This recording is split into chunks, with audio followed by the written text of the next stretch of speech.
Rev it up and welcome to Cars Yeah, show number 1954. Be prepared to be inspired. This is Cars Yeah, where you'll enjoy interviews with inspiring automotive enthusiasts. Mark Green is here to provide you with a fuel injection of automotive inspiration. So get in, sit down, buckle up, and get ready for a wild ride here on Cars Yeah.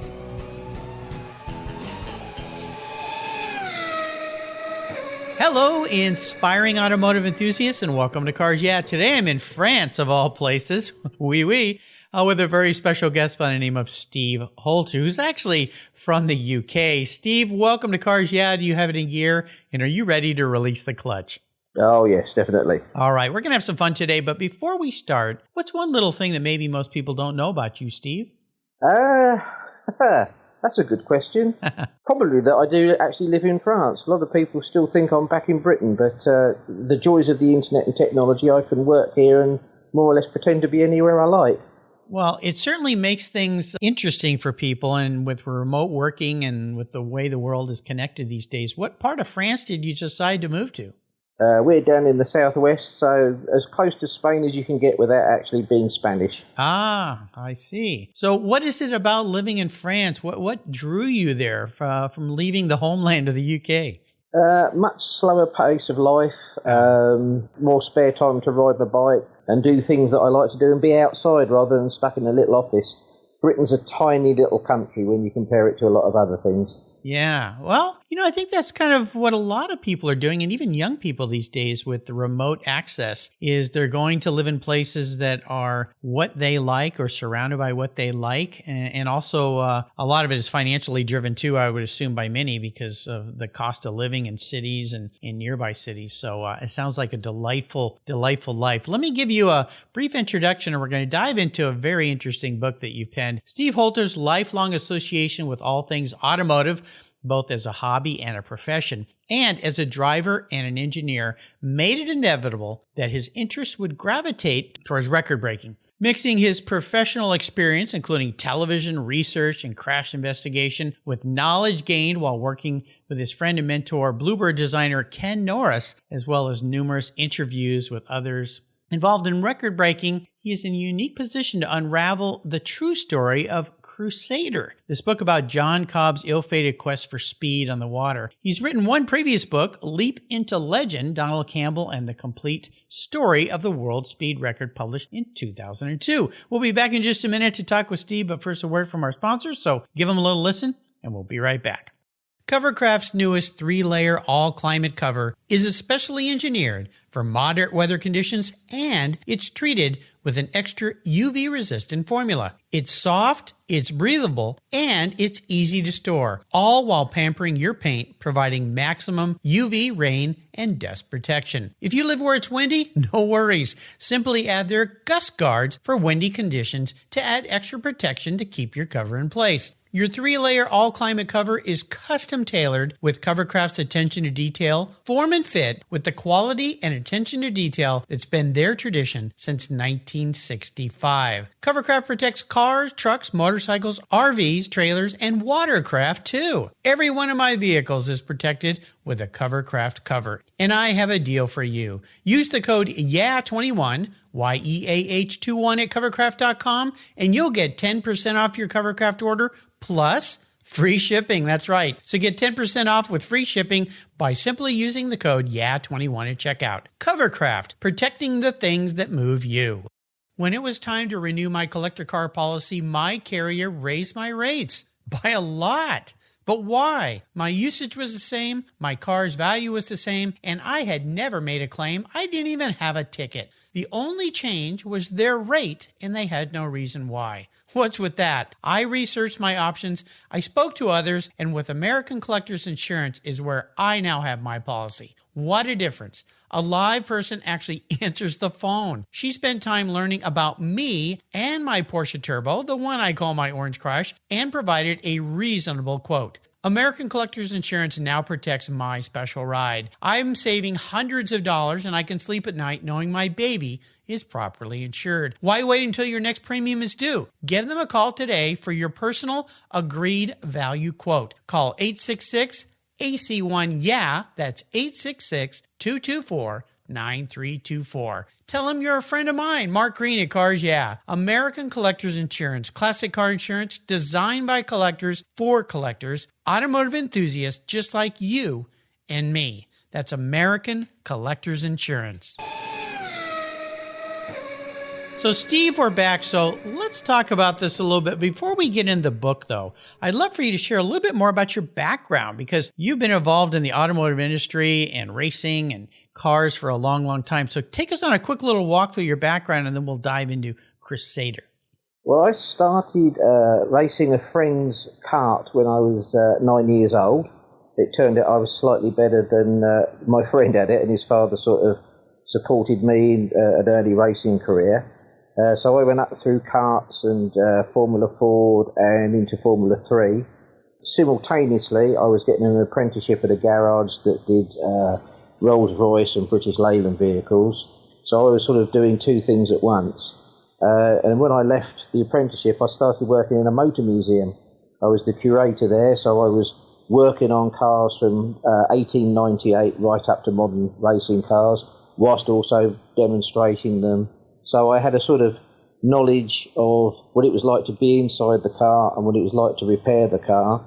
And I always used to like to do this thing with customers where if we restored their car for them, I would take all the photographs of the restoration, but I would also include all the research that I had done to make sure that we'd painted it the right colour, that the seats looked correct, that the wheels correct. And I'd always present the client with this book to show them what we'd done and that it was correct. And that just led into a career into television, because a company contacted me and said, "Oh, you did some research on a car that we're doing a TV program about. Would you come and help us?" So I sort of drifted off whilst racing into television at the same time. And it's one of those things, always seem to be standing in the right place at the right time with just the right amount of knowledge to carry me through. And that led to me doing television coverage in Formula One and a few other things besides. I've always been around television, research, and nice cars.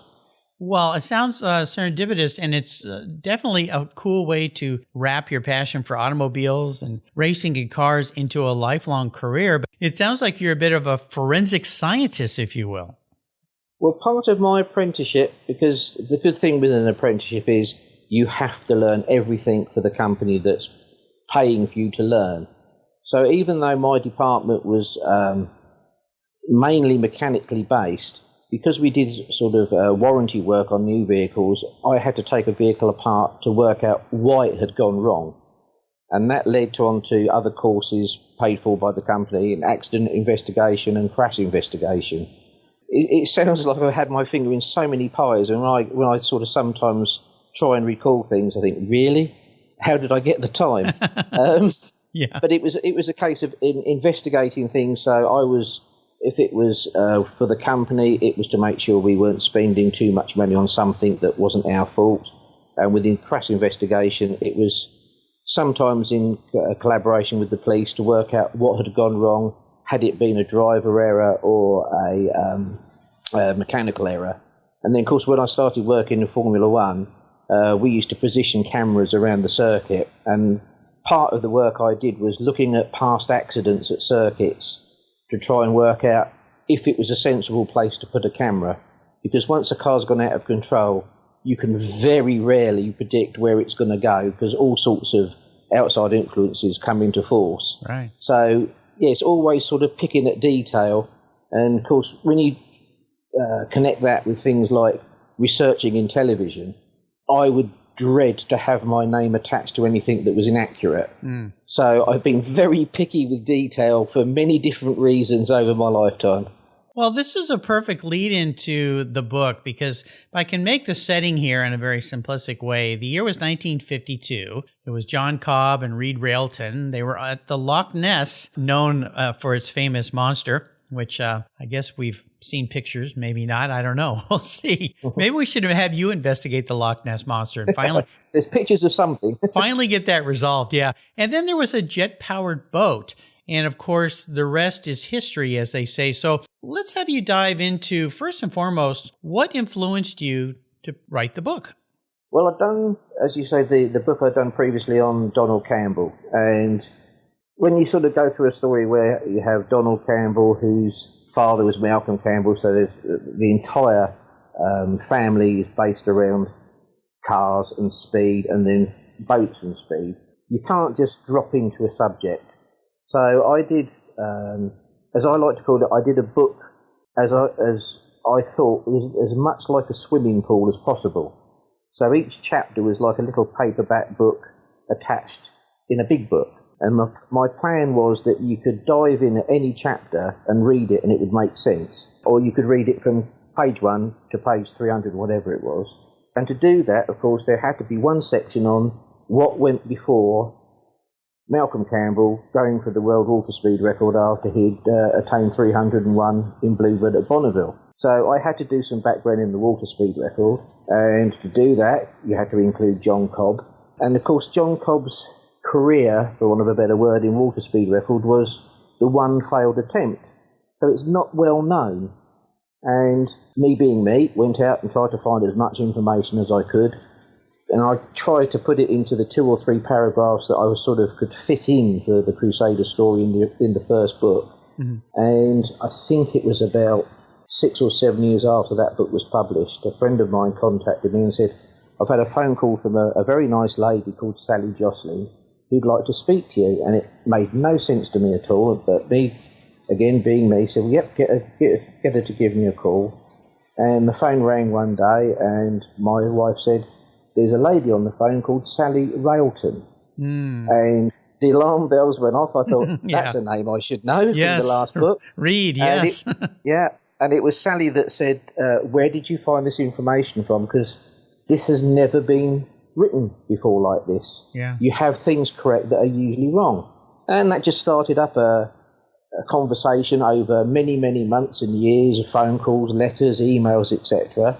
And that's what kicked the idea off originally for a full biography of Railton, but it was such a massive, massive project. Sally eventually went to Carl Ludvigsen, who did a superb book called Man of Speed, which was concentrated on Railton alone. Yes. I prefer more grease and oil.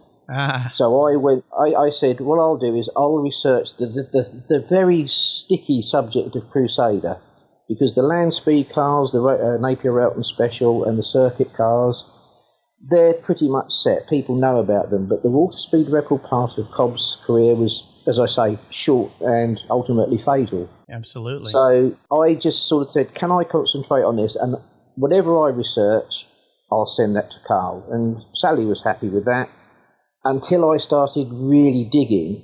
And I just remember saying to her one day, I really would like to take this a bit further because there's a lot more to this story than at first meets the eye.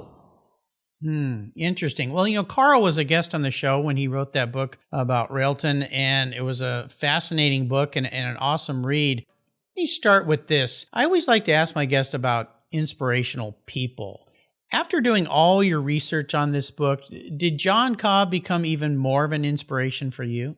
Cobb's a funny one because you could look at something and you think, well, this is the information I need to find out. And you write down all your notes. You have your to-do list, which grows ever longer and never seems to go down. Yeah. And on my to-do list, extract the Railton archive via Sally. Number 2, get the Vospers and Peter Duquesne archive via family members and Vospers. Number 3, get the John Cobb archive. Then you have to find a family member.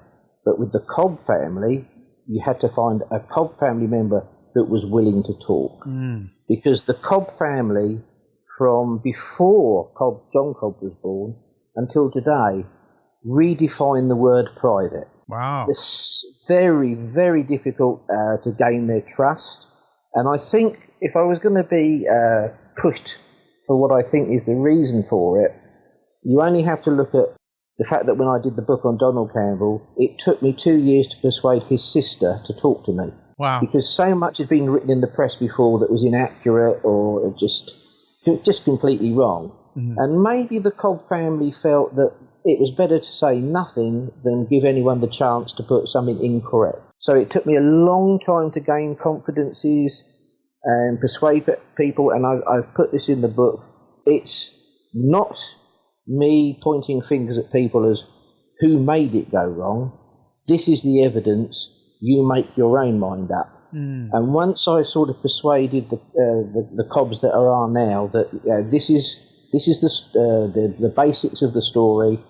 I'm not going to change anything. I'm not going to put a hidden agenda. There's no added text. It's literally what the three main protagonists in the story wrote to each other, and then people that read it can see, did that go wrong? Was that the right way to do it? And I sort of steer people through the book, and I point out certain things that maybe could have been done differently, but I certainly don't try and point the finger at anybody.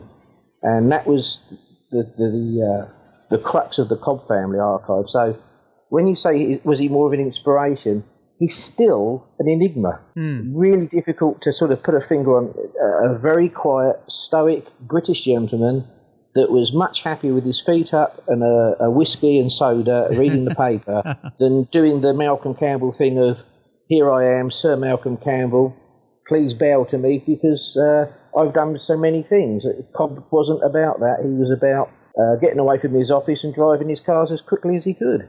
Fascinating. So when you put this together, then you took a very scientific approach, and perhaps that was, well, not perhaps, that sounds like was the way that you were able to get the Cobbs to help out a little bit, because a lot of people go into these stories with already an end in mind, if you will. They've already heard it before. They kind of know how it's going to end, and they wrap it around their own way of crafting words. But it sounds like you took a very different approach, almost the way a scientist does or a forensic detective, where they don't pre-assume anything. They just start to put all those facts together.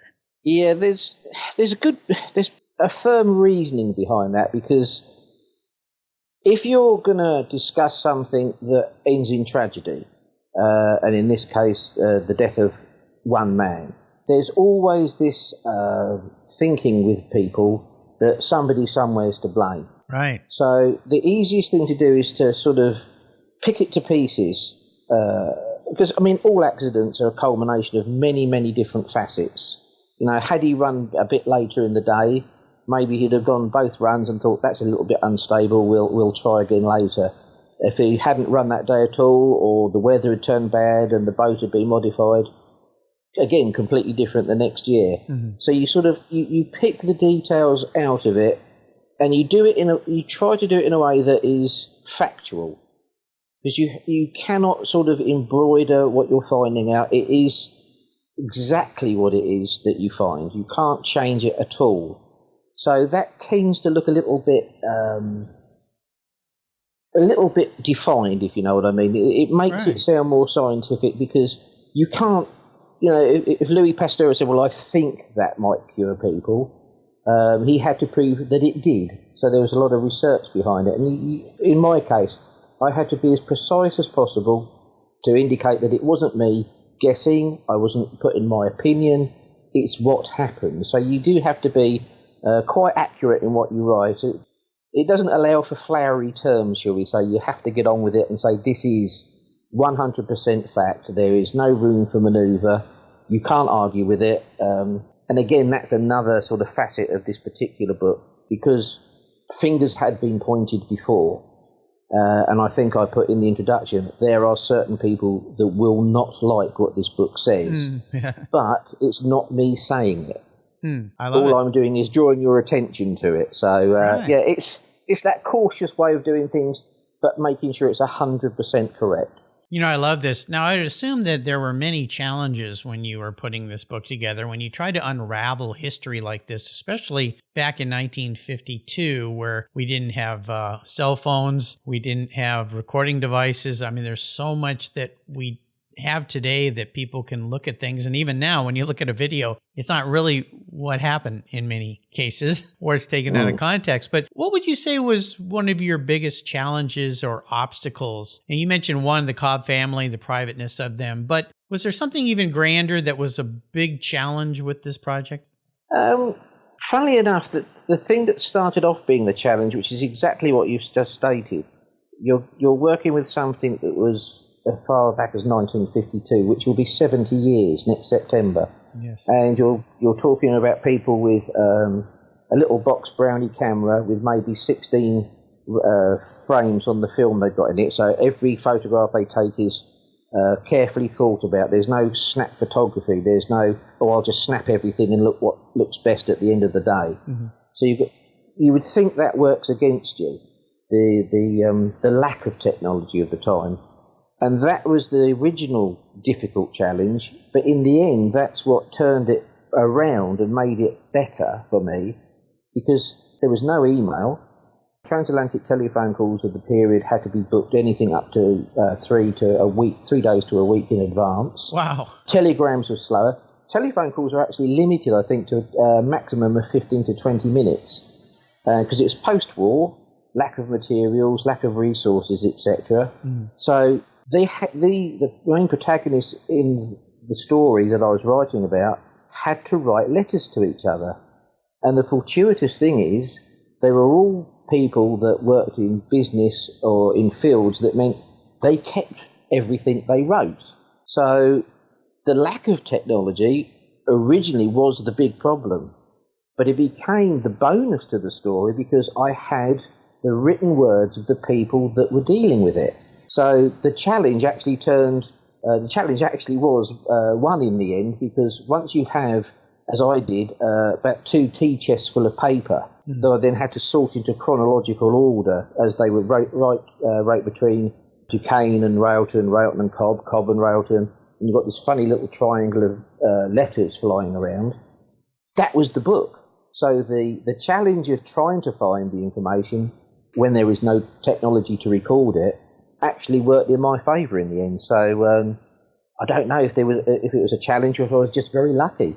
Wow, that's very cool. Was there a takeaway that you would like the readers to finish the book with? And I don't want to give away anything in the book because I want people to get their hands on this. It's a wonderful book. It's a very in-depth, and let's see how many pages we've got here. You're around 350 plus pages, so it's no short story, that's for sure. You definitely went into depth. Is there a takeaway perhaps you'd like the reader to end the book with? In the modern world, you would say communicate.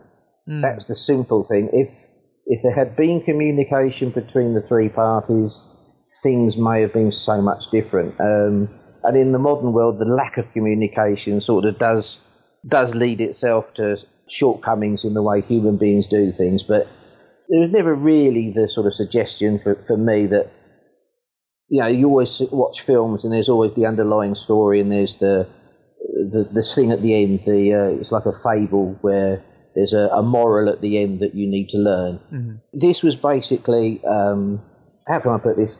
In the past, there had been something like 16 magazine articles written on Crusader and 3 books. One of the 3 books was a little pamphlet that didn't go into a great deal of detail. And all of these books and magazine articles were written within 3 years of the accident.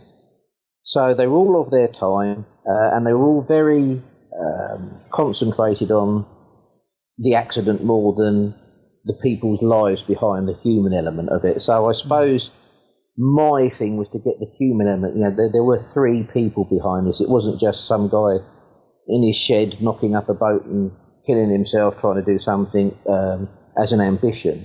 There was serious science involved. There was serious technology and engineering involved, which a lot of people sort of missed. The throwaway comments I've heard were, well, you can't put a jet engine in a wooden boat. Well, in 1952, you had to get a license to build anything from a garden shed up. There weren't the materials post-war just to do things, so everything had to be licensed for construction by the Ministry of Supply. There was a lot more to it, and Crusader was possibly a victim of its time in that Reed Railton's thinking was so advanced, the materials were way behind him. And he tried to compensate for that in the design, and then the lack of communication was the problem.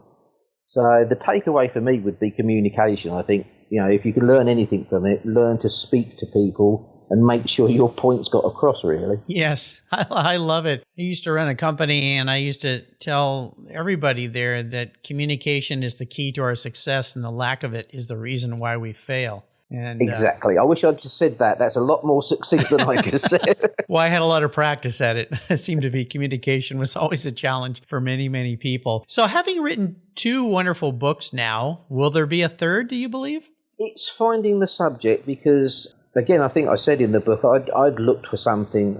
I didn't want to saddle myself with that's the guy that writes about jet-powered boats that crash. Yes. Yeah, there's this thing, I did Bluebird, that was a jet-powered boat that crashed. Crusader, that's a jet-powered boat that crashed. Right. I was looking in between some subjects, and I was asked, because I have done other books, but sort of as a ghostwriter for other people, or done the bulk of the work for other people, and then they put their name on it. So it's not a new thing to me. And I was asked to look at a very well-known musician in England that had an extraordinary life. I'd been asked to look at a comedian that used to appear on British television quite regularly.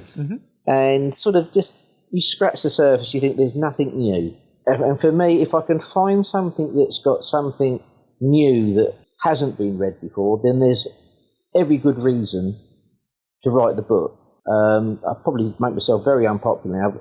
I can't remember. I've lost count how many books there are on Ayrton Senna. And, the basic crux is he was born in Brazil. He went up through motor racing. He died in a racing car, having been world champion. And that's the story. It doesn't change. How can you get over 136 books out of one subject? Right. Exactly. So yeah. I need the new information. I need the story that hasn't been told, that people, I think people want to read. And if I can find that subject, as long as it doesn't take me another 15, 16 years to research, I'll be more than happy. There you go. Well, I certainly hope so. Let's talk a little bit about your background here. If I had you talk about a special vehicle in your life, now this could include maybe one of the many race cars you ran, what would that be? And tell me a little story about that ride. I think if I could have in my garage one of the vehicles I've been involved in the past, it would be a Route RT31 Formula 3 car. It was that sudden jump for me when I was racing that I went from treaded tyres and no aerodynamic to slick tyres and aero. And I thought I'd made it, just to be allowed to do some test laps in a Formula 3 car. There was any thought then that I might be racing it the next year. And it was a hard lesson learned. The engineer I used to work with is a superb chap. He said to me, I'll go out and do a lap, and when you get to the corner at the end of the start-finish straight, go round that in fourth at 4,000 revs, which I did. And then when I came into the pits, he said, now do the same and go around that corner in the same gear, but at 8,000 revs, which I did. Then he got me to do it in the aero car, and of course, when I went in the gap in between, I spun off. And I remember timidly driving back round thinking, I've broken the car, I'm never going to be allowed to drive a proper racing car again. And the engineer said, what happened? Where did you spin off? And I said, how did you know? And he said, at one speed, you were relying on mechanical grip, and at the higher speed, you were relying on aerodynamic grip. The bit in the middle is the bit you have to learn about. I see. And brilliant. I just remember the car, I remember what it taught me, and if I could have that in the garage tomorrow, it would be there being polished mercilessly. So that Ralt, right, it was founded by ex-Jack Brabham associate Ron. Yeah, Ron Turanak. Yeah, Ron Turanak, yeah. Yeah, very, very cool. That's fascinating. I've had many race car drivers on the show, and you talked about, let's say, some IndyCar drivers, and they talk about going to the Indy 500 and learning about downforce and how to go through a corner without lifting, where all your senses say, can't do this, but the car does it. So that's fascinating. I would guarantee you, every racing driver you'll ever speak to, if you ask them what their thoughts were before the engine started and just before the visor goes down, they'll all sit there and think to themselves, what on earth am I doing here? I've never met a racing driver that hasn't thought, what am I doing here? Yeah, my listeners have heard this, but I have to share because I raced vintage cars. My first vintage race car was a Lotus Formula Junior, Lotus 18. Oh, lovely, yeah. Of course, Jimmy Clark drove that car, not mine, but a car like that back in the day. And the first day that I raced that car was up here and it was raining. And I was very, very nervous. And I was sitting there and you brought that thought back. And as I put my wet visor down, I thought, I've got a wife and kids at home. What am I doing? This is crazy. Yeah. And my good friend Louis Shefchik, who helped take care of that car for me, came up and knelt down and said, "How you doing, Mark?" And I said, a little nervous. I think my right leg was shaking a little bit. And he puts his hand on my shoulder and he goes, "Well, remember, the throttle goes both ways." Yeah. So and of course the visor goes down, the lights go green, and the red mist comes down, and you forget everything you'd ever thought about. Yeah, that's exactly right. I did stay on track, but I was I know I was very slow that day, but I was being very careful with all that rain. Now, I'm going to be your car psychologist today, all right? This is a question I'll bet no one's ever asked you. If you were manifest as a vehicle, this isn't what you want to be. This is the man in the mirror, how you perceive yourself manifest as a vehicle. Could be a street car, could be a race car. Doesn't really matter. What would you be, but more importantly, why? It made you think, didn't I? It did. It's the psychology of it. I need to be practical. Okay. But I like to have some fun at the weekend, so it's got to be a 4-seat sports car. Okay. But maybe slightly exotic. Let's go for a Lamborghini Espada. Ooh, okay. Yeah. Interesting car, interesting choice. The Espada is such a... I don't know how to even describe that car when I Big look and at clumsy? it. Well, I wasn't going to say that because we're talking about you, Steve. So I'll let you put those words in your mouth. I'm not going to plant them there. But yeah, it always was kind of an interesting car because you kind of wanted to like it, but then you looked at the back end and you went, "What happened back here?" Yeah, maybe not so much with me the back end, but yeah, it's so that need to be practical, but also you need to be quick enough to have a bit of fun. Sure. But I'm certainly not as nimble as a Caterham 7, which I'd love to have. Yes. So you've got to be honest with yourself, especially if it's psychology. Yeah. Quick enough to have some fun, but the only thing probably that's wrong with the Lamborghini is lack of reliability. Well, yeah, you sound to be a little more reliable than that, but we'll discard that for now because they're such beautiful cars and the legacy and so forth. So I like your answer. Maybe I should change it for now for Romeo Montreal then. Oh, okay. Well, maybe we're doing a little better. There's always room for improvement, right? Oh, yes. Always. Well, we're talking today with the wonderful Steve Holter, a UK gentleman who's in the southwest of France, and about his book, Crusader, John Cobb's Ill-Fated Quest for Speed on Water. It's published by our good friends at Evro, and of course, his other book, which I'll put a listing of, Leap into Legend, Donald Campbell, and the Complete Story of the World Speed Record. So you can get your hands on both these books. Definitely this new book you should have on your library shelf. Now, before I let you go, I'm going to take you on what I call the ultimate drive, Steve. I can enable you to be in any vehicle with any person, living or deceased, and you can be driving anywhere in the world. What does the ultimate drive look like for you today? Any country road, anywhere, as long as the sun's out. Something with no roof, but quiet enough so I can listen and talk to the person I'm with. Mm-hmm. And it would have to be my father. Because really and truthfully, it was my dad that started me on all of this. Mm-hmm. I remember when I was 7, my dad calling me in from playing with my toy car that he'd given me for Christmas, and say, "You want to watch this? This is the end of an era." And that was Donald Campbell's accident at Coniston on the 4th of January 1967. Oh wow! It absolutely meant nothing to me at all. I was 7 years old. Yeah. I thought, I want to go back to my little toy BRM. It was 3 days later. It wasn't. It was 6 days later. I remember going into the same room and my mum telling me that last night my father had died. Oh, my gosh. And I was 7. He was 33. Never really got to know him well enough. Yeah. So so the thing I always associate with my dad is him teaching me to draw Bluebird and then watching the end of it with him, and that's the last thing I remember with him. So to be able to sit in a car and catch up, as I drove, it's funny, I said to my wife the other day, we've just come back from a trip to England for the launch of the book, funnily enough, and I said to her, "Do you know, my youngest son has driven me in his car quite quickly.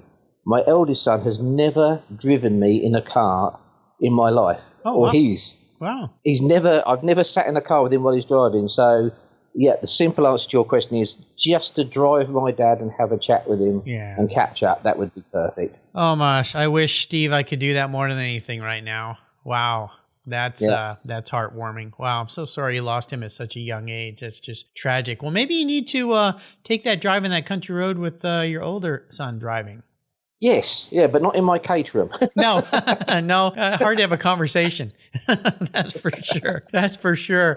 Well, you have taken us on a wonderful journey today, and I can only say this to the listeners. If you love facts and details and history and speed, you got to get your hands on this book titled Crusader by Steve Holter. Before I let you go today, could you share with us maybe some parting words of wisdom or inspiration or a success quote or a mantra? I was asked just before Crusader came out by a chap, he said, how do you write a book? And I said, well, you get a subject and you either buy a pen and a notepad or you buy yourself a laptop and you sit down and you write it. There's no secret to it. Find something you like and write about it. So basically I would say if you think you need to do something, get out there and do it. Yes. Absolutely. My son's writing a book right now, and he works in the tech industry, but he's writing a book. And one of the things he's done is he's has an editor who is kind of helping him with this process because it's the first book that he's ever written. He's 27. Actually, he just turned 28 2 days ago. Sorry about that, Blake. But that's another way to do it. But you're right. You just have to sit down and write. That's like the hardest thing is switching the laptop on. Yes. It's always that way, you walk through the house and there's the coffee pot, there's the tin of biscuits. It's easier to sit down and watch the television. Yes. The hardest part is just switch the thing on or pick the pen up and do it. There's no secret to it. It's just this, I don't know if it's a fear of failure or I can't do it. Everybody can do it. So just do it. Practice, practice, practice. Yeah. Is there a way for people to follow along with you? Do you play in the social media world? Do you have a website? I'm on Facebook. Other than that, that takes up way too much time as it is. So I just stick to Facebook. Thank you. There you go. Well, I understand these social media things can suck your life out of you. That's for sure. So, oh yes, yeah, most definitely. Well, I want to do a shout out to our good friend Judy Stropus, and my friends at Evro Publishing for introducing me to Steve. Thank you, you two. Steve, thanks for being so generous today with your time and expertise, and for sharing your new book Crusader with us. I'll make sure I put links to that on Steve's show notes page on the Cars Yeah website. Until you and I talk again, my friend, I'll see you down the road. Many thanks. You're welcome. I've discovered Linkage. It's a new quarterly publication and website that covers the automotive market, driving, restoring, collecting, and discovering your passion for motor vehicles. Linkage is about experiences, opinions, and values.